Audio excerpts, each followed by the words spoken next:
Do you look like this when you're trying to touch your toes? Or does your back feel stiff and tight and you just don't know what to do to fix it? In this video, I'm gonna show you 3 quick and simple exercises you can do to loosen up your hamstrings, loosen up your back, and help you touch your toes.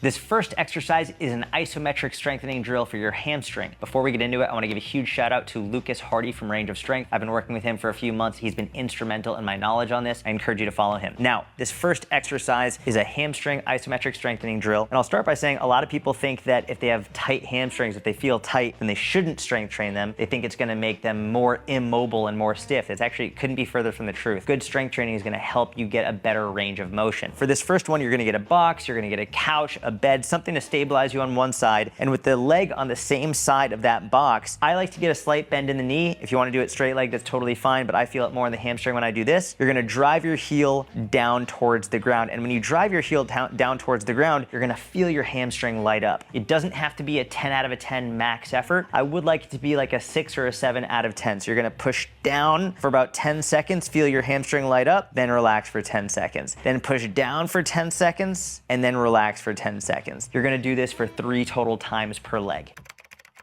Exercise number 2 is a hip flexor strength training exercise. Before you X out and move on to another video because you're thinking, I thought this was supposed to be for my hamstrings, my low back, this is for your hamstrings and low back. Oftentimes people think they have very tight hip flexors when in reality they're very weak hip flexors. And if you strengthen your hip flexors, you're actually going to be able to get a bigger range of motion in your hamstrings and also oftentimes reduce the tightness or stiffness in your lower back. The ultimate variation, or one of the higher level variations of this, is just called a leg raise. You're here, you put your palms on the floor, and you raise both legs at the same time. You're really gonna get your hip flexor, as well as your quad. But if that's too difficult, very simply, you could just go one leg at a time, lift like this, lift like this. Now, generally speaking, I would recommend you do 5 to 8 reps.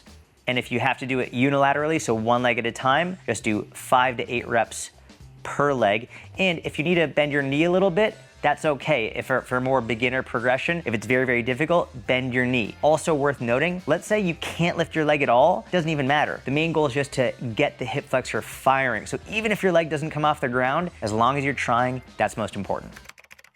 All right, third exercise is one of my all-time favorites. It's called an elephant walk. I've got yoga blocks here. You don't need yoga blocks. You could do it on a bed, you could do it on a couch, you could do it on a chair, you could do it with whatever you want, but you're gonna start and you're gonna stand up here. Now, the higher it is, the less mobility you have. The more mobility you have, the lower you can go. What you're gonna do is you're gonna start with your hands on the blocks like this and both legs straight. Now from here, you're gonna bend one leg and go back and forth. Bend one leg and keep the other leg straight. Now for me, this is relatively easy, so what I'm gonna do is I'm gonna lower the distance. So now from here, I'm gonna go on the block, do the exact same thing. One leg bent, one leg straight. Very nice and easy, nothing crazy. That's a little bit easy for me, so now I can go a little bit further. I can go here, one leg bent, one leg straight. Just go back and forth. I can keep doing this as far as I want until I go down and down and down. Now, oftentimes what I'll do here is do an elephant walk for 60 seconds, a minute and a half, even up to 2 minutes. One thing that will really help you get lower and lower and lower is instead of just thinking about passively holding here and using the block as a marker, I actually want you to go through periods of time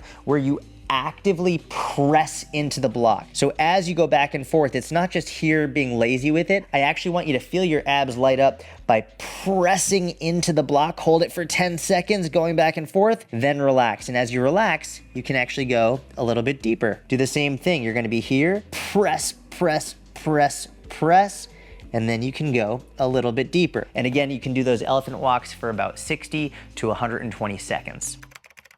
So you can just use these 3 exercises that I gave you, the hamstring activation, the hip flexor activation, and the elephant walks, and you can do 3 rounds of each for the prescribed repetitions or time allotment that I gave you. Do this 1 to 2 times a week. You don't need to do it every day. One of the big issues people do when they first start getting into really any type of exercise, but especially mobility, is they try and do it every freaking day, and it just gets to be too much. 1 to 2 times per week is absolutely plenty. Now, if you want more help, I do offer help in my inner circle, not just mobility, but also also strength training, nutrition help. We have a nutrition tracker with a barcode scanner. We've got everything you need in the Inner Circle app to help you with your fitness, with your strength, with your mobility, with your nutrition, with it all. If you'd like to join, you can do that at the link in the description of the video. If not, that's totally fine. I give all the free information here on my YouTube channel, on my podcast, my Instagram. You can follow all of them or none of them, whatever you want. I hope you enjoyed the video. If you did, please give it a thumbs up. Subscribe to the channel if you don't already. Have a wonderful day. I'll talk to you soon.